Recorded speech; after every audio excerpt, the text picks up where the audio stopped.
والخيل والبغال والحمير لتركبوها وزينة ويخلق ما لا تعلمون وعلى الله قصد السبيل ومنها جائر ولو شاء لهداكم أجمعين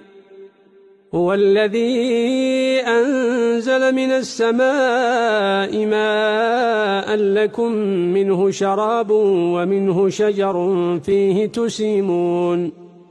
ينبت لكم به الزرع والزيتون والنخيل والأعناب ومن كل الثمرات إن في ذلك لآية لقوم يتفكرون وسخر لكم الليل والنهار والشمس والقمر والنجوم مسخرات بأمره إن في ذلك لآيات لقوم يعقلون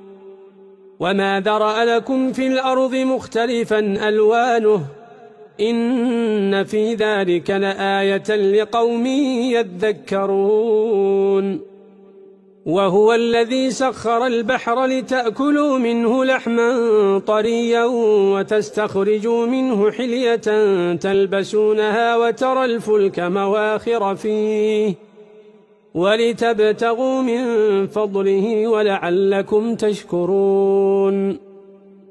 وألقى في الأرض رواسي أن تميد بكم وأنهارا وسبلا لعلكم تهتدون وعلامات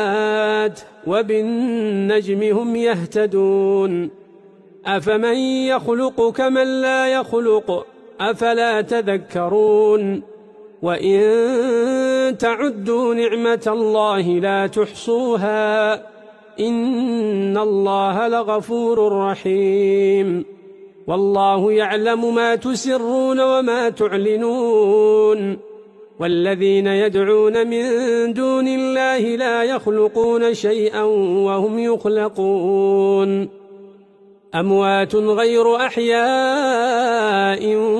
وما يشعرون أيان يبعثون إلهكم إله واحد